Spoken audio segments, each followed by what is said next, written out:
Today on Al's Geek Lab, it's another one of these game review things of games from the 1980s. Now, if you've been a long time subscriber to my channel, you'll have seen that I did a review of every single year of the first decade of the PC. So if you haven't checked out those videos, you should definitely do that right now. And also, if you haven't subscribed to the channel, then what are you waiting for? Anyway, today's video review is going to be from a game from 1988. It's called Grand Prix Circuit. Video game in brackets, just in case you didn't know what you were looking at. And look at this box art. I mean, it's a bit small, but how do I make it bigger? That's what she said.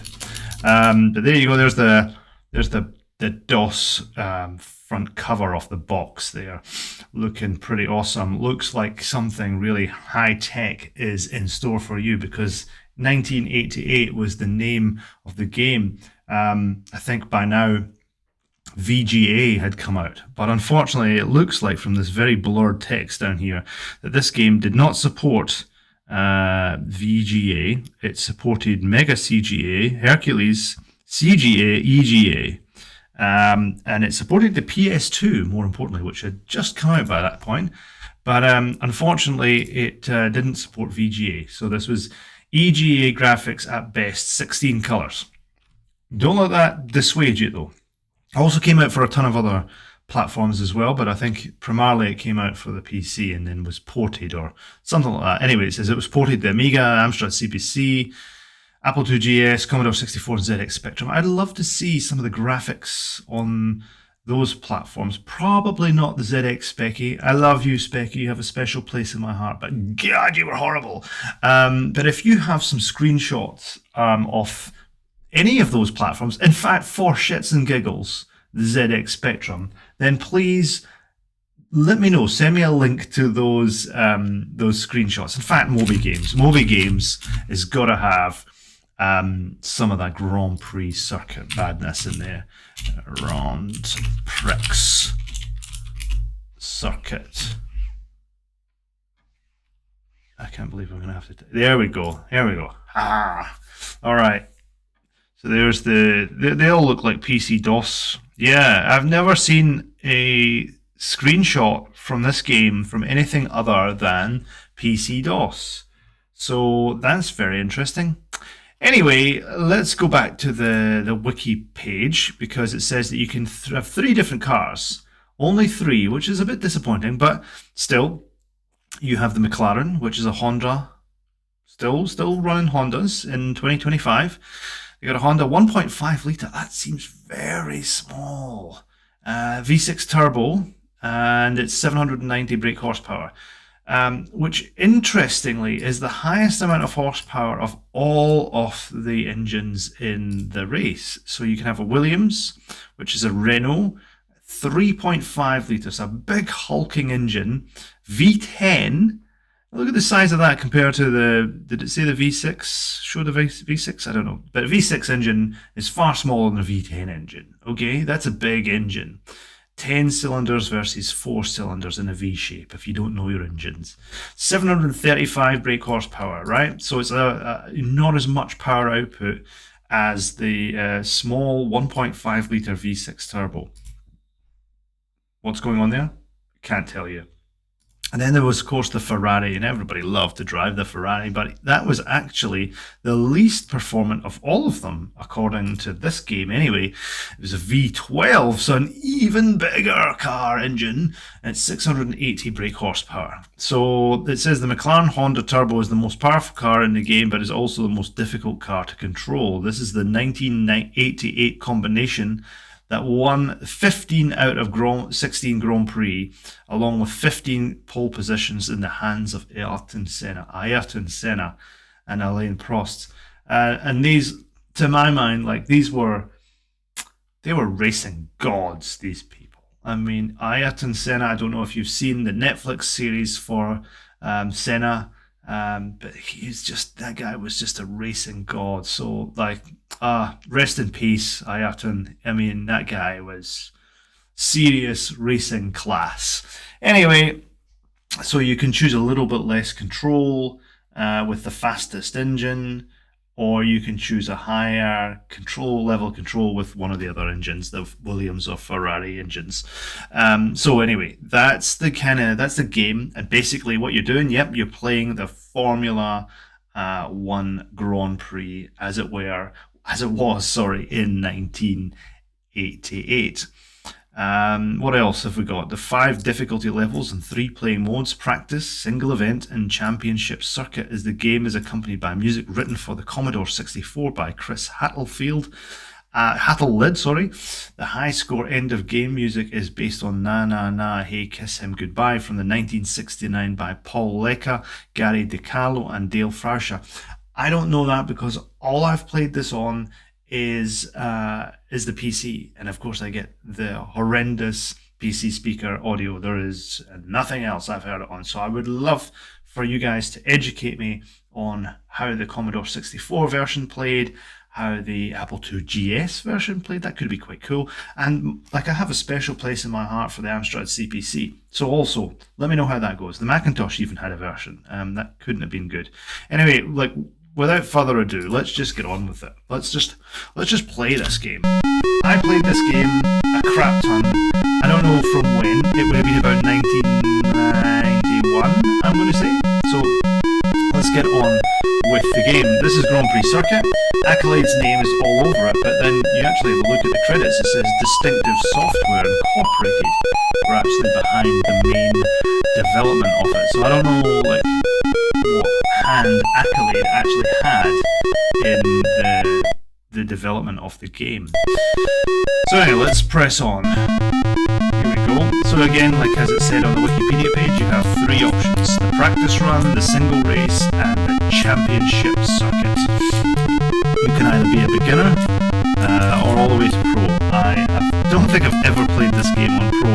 The differences really come down to you losing control, the manual versus auto gear shifting, and all that jazz. So we're gonna go for this.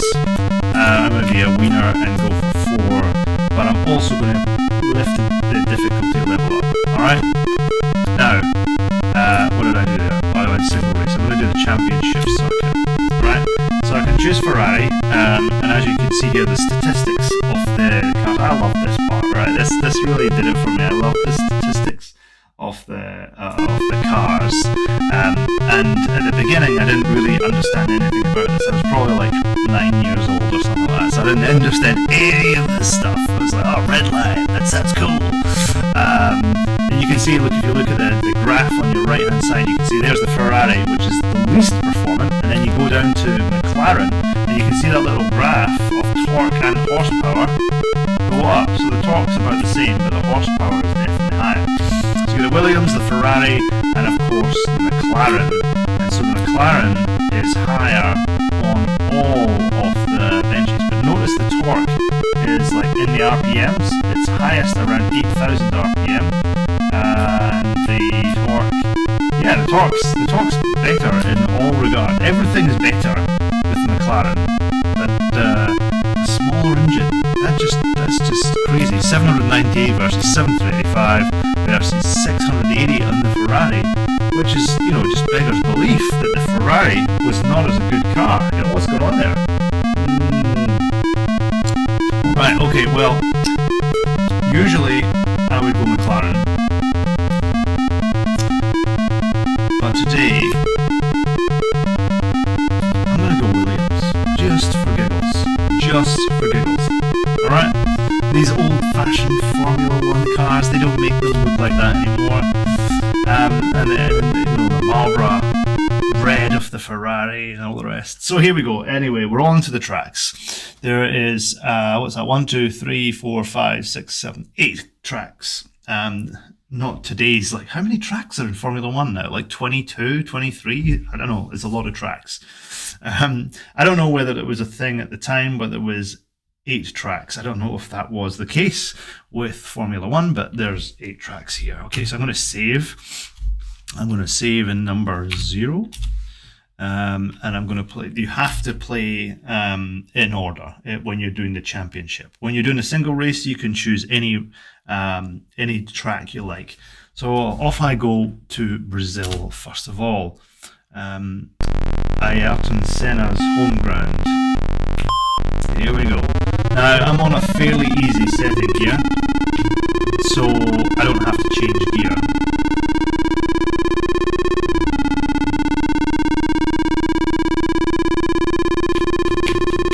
Now, oh my gosh, I'm really doing badly there. The thing about this is, so I'm obviously qualifying, so you've got to be as quick as you can. What I would say about this game is the controls take a lot of getting used to. But once you've kind of mastered them, especially if you're not doing the pro, you're doing, low level like me where it's automatic gears, it's not too bad. You just have to keep a lookout for your damage, which is that number, that beside the numbering of the accelerator, the 187 I'm at now. You can see there's a little green bar that shows your damage. On the easiest setting, I don't think you can get damage off the road, which is not good. So the damage is going up. So you can get up to quite good speeds, and you can see your little map at the left hand side there. And so if you actually brake when you're supposed to, unlike me, you can do pretty well. I think I'm being fearless around these corners. Oh, there we go. We're 1 minute 36.9. How did I qualify? Not great, but not terrible. 4th position. So now all I have to do is not crash into anybody, because if you crash into somebody, even on this level of difficulty, it is DNF. It's really easy to do that. So that's me screwed up my whole championship basically. The DNF did not finish. I got to 85. So that sucked. Now we're going to play an even harder map. We're going to play Monaco. The graphics, as you can see, are crude, but you wouldn't be watching this video if you were expecting,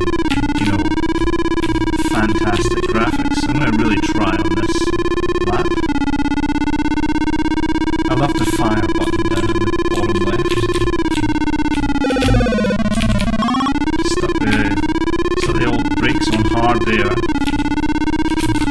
I'm going to be good here. I didn't push the accelerator once. I was turning that corner. Gear for that one. Here comes the tunnel. I always love this. The tunnel, that was just great. I don't think I'd been through a tunnel in a racing game before. GP.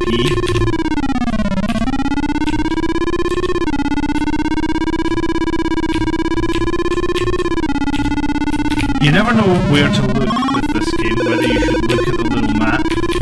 Because if you do look at the little map, you're going to know where the corners are. Problem is, as soon as you take your eyes off the road, that was quite fast. I feel like that was fast. I was first. Yes. Yeah, as soon as you take your eyes off the road, you're going to hit the wall, especially on a track like Monaco. All right, let's see if I can boost away. I'm in first. I'm in pole position. This should be a breeze. I'm going to thrash around this first corner. Excellent. I'm off and away. Easy streets. Alright, so that's basically it. Once you have qualified, and you've qualified in pole, unless you do something really stupid like ham the corners, the game is a bit of a bore, to be honest with you, and it's those points when you feel like turning the difficulty up and finding the new challenges, like having to change gear.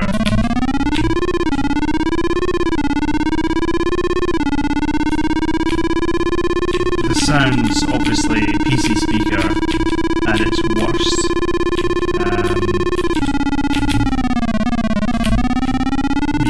You really get irritated by the sound pretty quickly.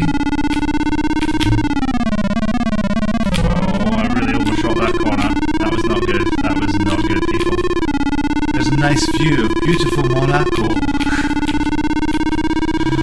second lap. Oh, I overshot that. I took my eye off the prize for just a split second.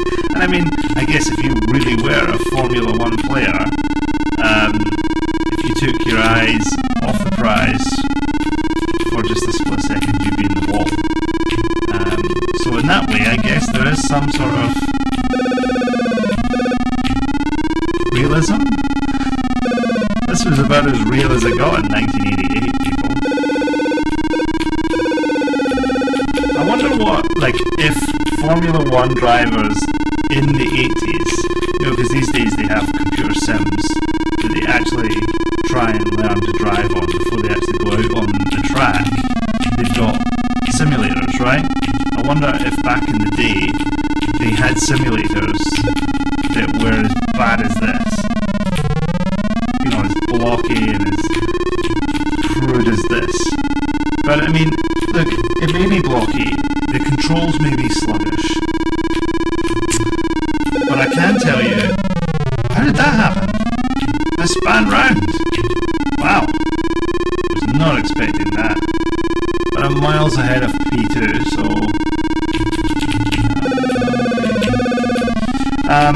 yeah, what was I saying? This game, you know, it does look crude. But is it fun?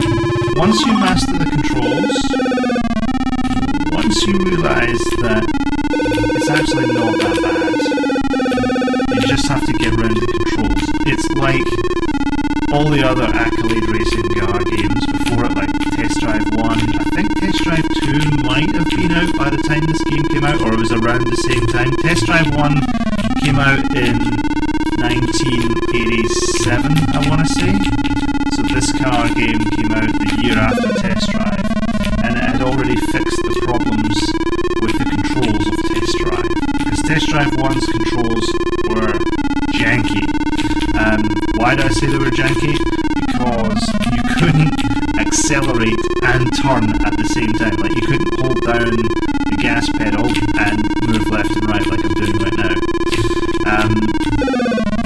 I don't know why they thought that was acceptable. So at least you could do that, and braking there and turning right at the same time. It's like really, really necessary kind of stuff, right? I mean, you have to be able to turn and brake or accelerate at the same time. It's just a really essential thing to do. But they fixed that for this year's outing. I think that was the biggest complaint probably of the original Test Drive. And then Test Drive 2 obviously came out and probably had this exact same controls system as Grand Prix. But, you know, I played the shit out of both of those games, in fact all of those games, and loved them all probably almost equally. I liked Test Drive 1 because it was an original for me, but Test Drive 2 was great as well, and here's DOSBox running on Grand Prix in the EGA mode. So hey, look, I'm in the high scores for Monaco. Thank you very much. That's great. Can I bring it all back? So I have 9 points with all these lovely fake players.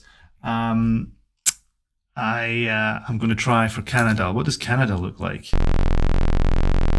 Not really different to anything else before. I mean, we have 16 colours to go with, people. Look at all the adoring fans out there that are just kind of a mash of colours. Kind of looks like a sponge. I don't think I've ever played Canada. I must have played Canada before. Is it Montreal? Or is it Quebec? That is very ignorant of me not to know that. Oh, but I hit. You know what else is ignorant? That cornering. Oh my goodness, that's going to be a bad qualification. But anyway, you can see that this was actually, you know, graphically, was it the best for its time? Like, were there other games out there in 1988 on the PC that were graphically superior to this? Absolutely. Like, not much.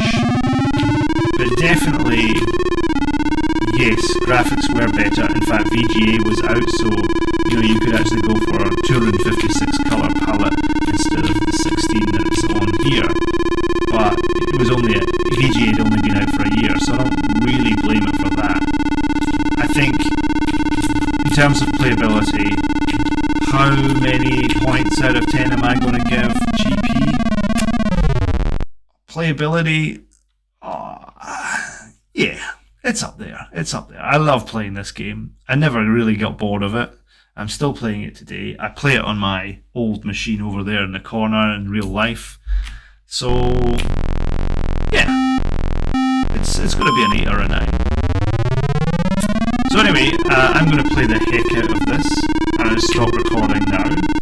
And if you've never played Grand Prix for DOS or for any of the other platforms, then it's freely available, like it's abandonware. Go off, download the game from all the places on Google, and yeah, drop your points in the comments below and let me know what you think of this game, regardless of which platform on it. In fact, if you've played it on another platform, I'd love to know what platform was the best. So if you thought it was better on the Amstrad CPC, which I have so much time for, the Amstrad CPC a really underloved platform because it got so many bad ports where developers didn't spend enough time on actually porting it to take advantage of all its cool features. So if you played it on the CPC, was it a good port or was it a shoddy port? If you played it on the Apple IIgs, the Macintosh, the ZX freaking Spectrum, what did you play it on? What was it like? Was it better than the PC DOS version? Was it worse? I want to know all your stories. I will review plenty more DOS games, of course, later on Al's Geek Lab. I'm still kind of just clicking on through them. If you have a game that you would like me to review, and you feel like I've not touched it before, drop me a comment also. And of course, do that old thing where you subscribe to the channel because you've seen some of my other videos and you think, hey, they're actually quite awesome as well. Yeah, give me a thumbs up, give me a like, and I will catch you on the next video. Until the next video, you know what you need to do? You need to be excellent to each other, okay?